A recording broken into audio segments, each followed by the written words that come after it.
আসসালামু আলাইকুম এভরিওয়ান, কেমন আছেন? ভিডিও শুরুতে আপনারা হয়তো বুঝে গিয়েছেন আজকে আমি কোন রেসিপি নিয়ে হাজির হয়েছি। হ্যাঁ, ঠিক ধরেছেন। আজকে আমরা বানাবো বোবা টি।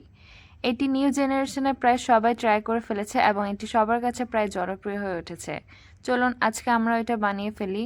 এটি কিন্তু অনেকে সাবুদানা আবার অনেকে কর্নফ্লাওয়ার দিয়ে বানায়। আমি আজকে দুভাবে বানাবো, কিন্তু মাঝখানে আমার সাথে একটি দুর্ঘটনা ঘটে গিয়েছে। এটি আপনারা ভিডিওর মাঝখানেই দেখতে পারবেন। তাহলে চলুন বানিয়ে নেওয়া যাক আমার সাবুদানা দিয়ে বানানো বোবা টি।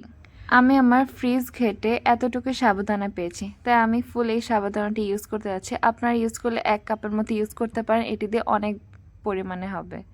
এখন প্রথমে সাবুদানাগুলো ধুয়ে নিতে হবে। আমি ধুয়ে নিয়েছি, এখন এগুলো ভিজিয়ে রাখবো। আমার এই সাবুদানাটি একটু কেমন জানি ছিল, এর জন্য আমার এটা পুরো একদিন ভিজিয়ে রাখতে হয়েছিল সফট হওয়ার জন্য। তাও পুরোপুরি কিন্তু সফট হয়নি। পরবর্তীতে দেখতে পারবেন কী সমস্যা হয়েছিল।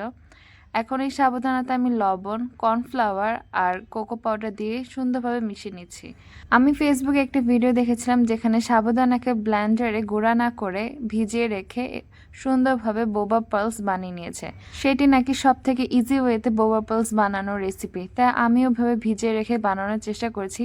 বাট দেখুন, সাবুদানাগুলো ভালো মতো করে মিশে যাচ্ছে না। এটি করতে আমার প্রায় 1 ঘন্টা কাছাকাছি লেগেছে। আমার মতে আপনারা এরকম ভিজিয়ে না রেখে ব্লেন্ডারে যদি গুঁড়া করে নেন, তাহলে আপনাদের জন্য সব থেকে সহজ হবে।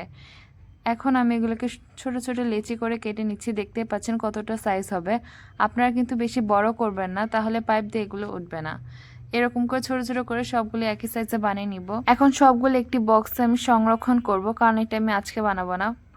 এখন এগুলোর উপর সামান্য কর্নফ্লাওয়ার ছিটিয়ে দেবো, না হলে একটি গায়ে একটি লেগে যাবে।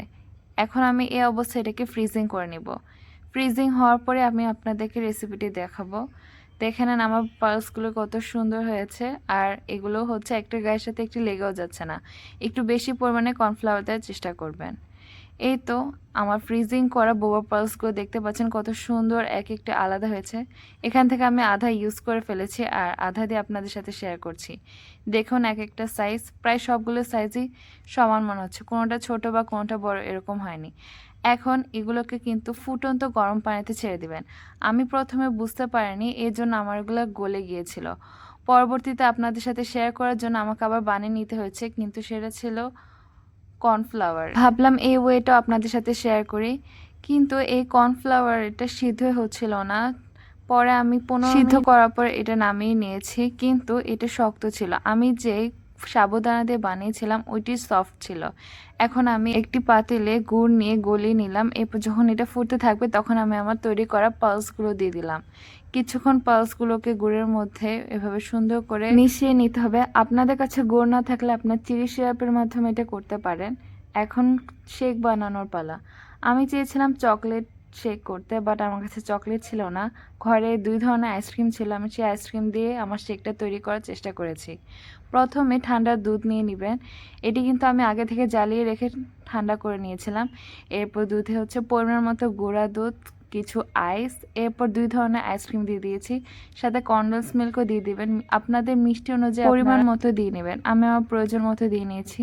এই তো ব্যাস শেষ। এক বোবা টি বানানোর পালা। এই তো আমি একটা কাপে এগুলোকে সুন্দর মতো করে দিয়ে দিলাম। আমার গুড়ের পরিমাণটি কম হয়ে গিয়েছে, এই জন্য আমি সুন্দর করে ডিজাইন করতে পারিনি। আপনি একটু বেশি করে দেওয়ার চেষ্টা করবেন, তাহলে সুন্দর একটা ডিজাইন হবে।